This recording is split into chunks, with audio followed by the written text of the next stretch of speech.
Septimus fue uno de los primeros en presentarse voluntario. Fue a Francia para salvar a una Inglaterra que estaba casi íntegramente formada por las obras de Shakespeare y por la señorita Isabel Paul, en vestido verde, pasando por una plaza.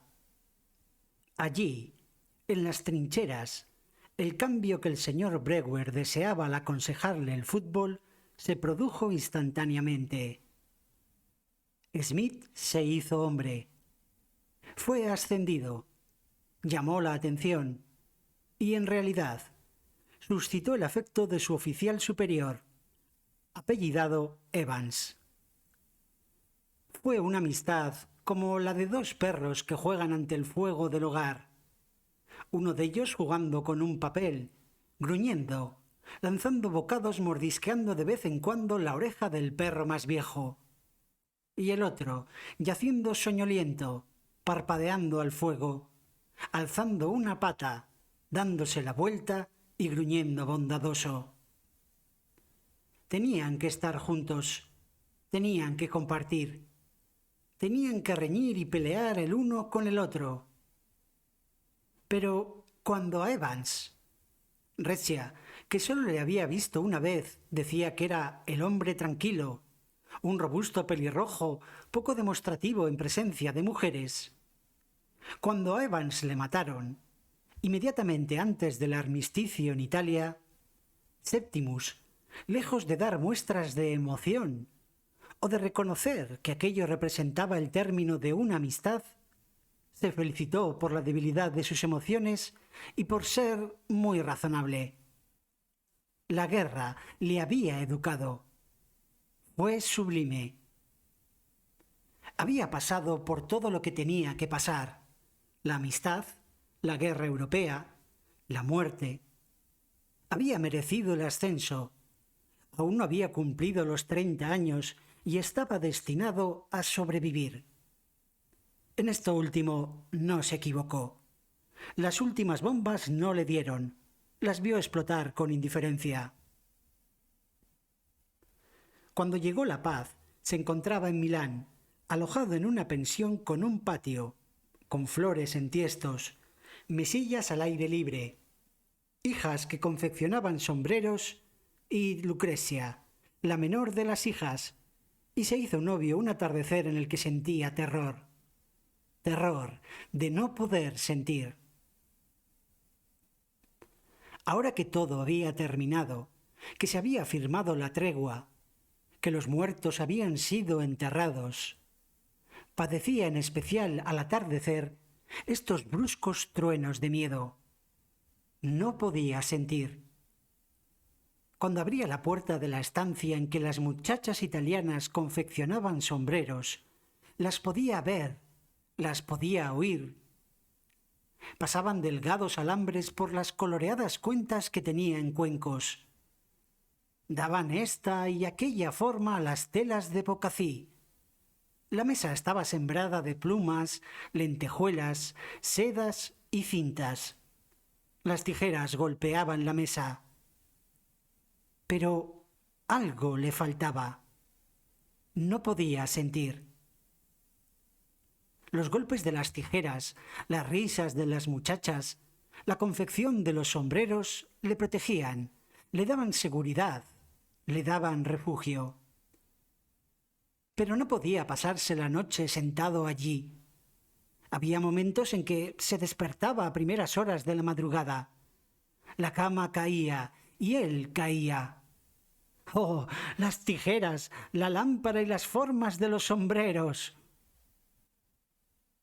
Pidió a Lucrecia que se casara con él, a la más joven de las dos, a la alegre, la frívola, con aquellos menudos dedos artísticos que ella alzaba diciendo: todo se debe a ellos. Daban vida a la seda, a las plumas y todo lo demás. El sombrero es lo más importante, decía Lucrecia, cuando paseaban ambos juntos. Examinaba todos los sombreros que pasaban, y la capa, y el vestido, y el porte de la mujer. Mal vestida, va recargada, estigmatizaba Lucrecia. no con ferocidad, pero sí con impacientes movimientos de las manos, cual los de un pintor que aparta de sí una impostura patente y bien intencionada.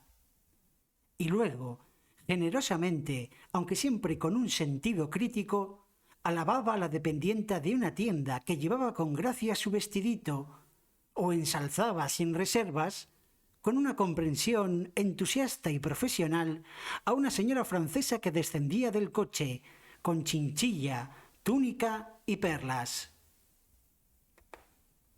«Bonito», murmuraba Recia, dando un codazo a Septimus para que lo viera. Pero la belleza se encontraba detrás de un cristal. Ni siquiera el gusto. A Recia le gustaban los helados, los bombones y las cosas dulces. Le producía placer. Dejaba la copa en la mesilla de mármol, miraba a la gente fuera. Ellos parecían felices, reunidos en medio de la calle, gritando, riendo y discutiendo por nada. Pero él había perdido el gusto, no podía sentir. En el salón de té, entre las mesas y los camareros que parloteaban, volvió a sentir ese terrible miedo. No podía sentir. Podía razonar, podía leer al Dante, por ejemplo, muy fácilmente. «Septimus, deja ya el libro», le decía Recia cerrando dulcemente el infierno. Podía sumar la cuenta. Su cerebro se encontraba en perfecto estado. Seguramente el mundo tenía la culpa de que él no sintiera. «Los ingleses son muy callados», decía Recia. Le gustaba, decía. Respetaba a los ingleses. Quería ver Londres y los caballos ingleses y los vestidos hechos por sastres. Y recordaba haber oído decir que las tiendas eran maravillosas a una tía que se había casado y que vivía en Soho. «Puede ser», pensó Septimus, contemplando Inglaterra desde la ventanilla del tren, cuando partían de New Haven. «Puede ser que el mundo carezca de significado en sí mismo». En su oficina le ascendieron a un cargo de bastante responsabilidad. Estaban muy orgullosos de él. Había ganado cruces. «Ha cumplido usted con su deber, y ahora a nosotros corresponde», comenzó a decir el señor Brewer, y no pudo terminar, tan placenteras eran sus emociones. Se alojaron en un punto admirable, junto a Tottenham Court Road. Allí volvió a abrir a Shakespeare. Aquel juvenil asunto de intoxicarse con el lenguaje. Antonio y Cleopatra había quedado ya extinguido. Cuánto odiaba Shakespeare a la humanidad, el ponerse prendas, el engendrar hijos, la sordidez de la boca y del vientre. Ahora Septimus se dio cuenta de esto. El mensaje oculto tras la belleza de las palabras. La clave secreta que cada generación pasa disimuladamente a la siguiente y que significa aborrecimiento, odio y desesperación. Con Dante ocurría lo mismo. Con Esquilo, traducido, lo mismo. Y allí estaba Recia, sentada ante la mesa, arreglando sombreros. Arreglaba sombreros de la señora Filmer. Se pasaba las horas arreglando sombreros. Estaba pálida y misteriosa, como un lirio, ahogada bajo el agua, pensaba Septimus. «Los ingleses son muy serios», decía Recia, enlazando sus brazos alrededor de Septimus, apoyando su mejilla en la de éste. El amor entre hombre y mujer repelía a Shakespeare. El asunto de copular le parecía una suciedad antes de llegar al final. Pero Recia decía que debía tener hijos. Llevaban 5 años casados.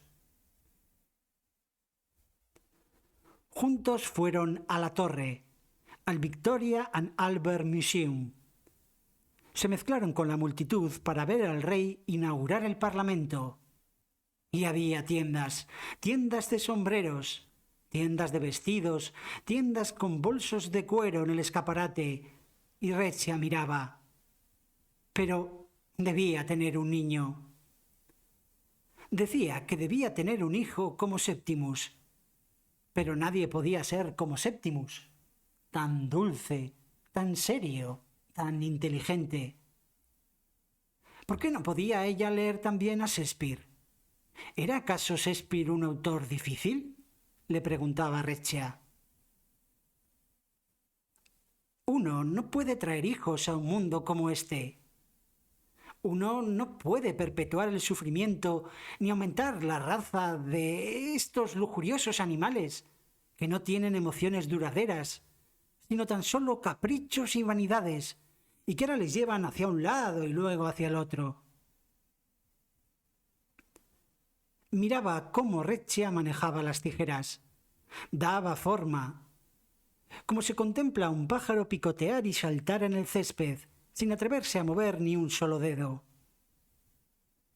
Porque la verdad es, dejemos que Rexia lo ignore, que los seres humanos carecen de bondad, de fe, de caridad, salvo en lo que sirve para aumentar el placer del momento.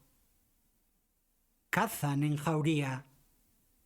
Las jaurías recorren el desierto y chillando desaparecen en la selva. Abandonan a los caídos. Llevan una máscara de muecas. Ahí estaba Brewer, en la oficina, con su mostacho engomado, su aguja de corbata de coral, sus agradables emociones, todo frío y humedad, sus geranios destruidos por la guerra, destruidos los nervios de su cocinera, o Amelia no sé qué sirviendo tazas de té puntualmente a las 5, una pequeña arpía obscena de burlona sonrisa y mirada. Y los Toms, y los Bertis, con sus almidonadas pecheras de las que nunca rezumaban gotas de vicio. Nunca le vieron dibujando sus retratos, sus desnudos, haciendo payasadas o en el bloc de notas. En la calle, los camiones pasaban rugiendo junto a él. La brutalidad aullaba en los carteles. Había hombres que quedaban atrapados en el fondo de minas, mujeres que ardían vivas. Y en cierta ocasión, un grupo de mutilados lunáticos que hacían ejercicios o se exhibían para divertir al pueblo, que reía en voz alta, desfiló moviendo la cabeza y sonriendo junto a él, en Tottenham Court Road. Cada uno de ellos medio pidiendo disculpas, pero triunfalmente infligiéndole su sino sin esperanzas. ¿Y acaso iba él a enloquecer? A la hora del té, Rexia le dijo que la hija de la señora Filmer esperaba un hijo. Ella no podía envejecer sin tener un hijo. Estaba muy sola y era muy desdichada. Lloró por vez primera después de su matrimonio. Muy a lo lejos Septimus oyó el llanto. Lo oyó claramente, con precisión. Lo comparó con el golpeteo del pistón de una bomba, pero no sintió nada. Su esposa lloraba y él no sentía nada. Pero cada vez que su esposa lloraba de aquella manera profunda, silenciosa y desesperanzada, Septimus descendía otro peldaño en la escalera que le llevaba al fondo del pozo. Por fin, en un gesto melodramático que realizó mecánicamente y con clara conciencia de su insinceridad, dejó caer la cabeza en las palmas de las manos. Ahora se había rendido. Ahora los demás debían ayudarle. Era preciso llamar a la gente. Él había cedido. Nada le reanimó. Rexia le metió en cama. Fue en busca de un médico, el doctor Holmes, médico de la señora Filmer. El doctor Holmes lo examinó. No le pasaba absolutamente nada. dijo el doctor Holmes. ¡Qué alivio! ¡Qué hombre tan amable! ¡Qué hombre tan bueno!, pensó Rechia. Cuando él se sentía así, iba al Music Hall. Eso dijo el doctor Holmes. Se tomaba un día de descanso con su esposa y jugaba al golf.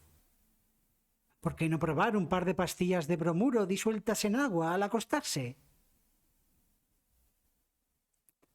Estas viejas casas de Bloomsbury, dijo el doctor Holmes golpeando la pared, tienen a menudo muy hermosos paneles de madera, que los dueños, en un acto de locura, han cubierto con papel.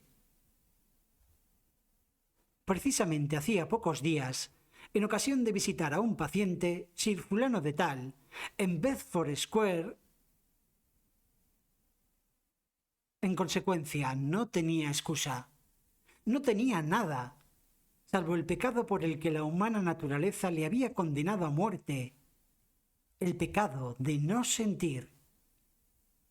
Poco le había importado que mataran a Evans. Esto era peor. Pero todos los restantes delitos alzaban la cabeza y agitaban los dedos, y gritaban y soltaban risotadas desde los pies de la cama a primeras horas de la madrugada, dirigidas a aquel cuerpo postrado que yacía consciente de su degradación. Se había casado con su esposa sin amarla.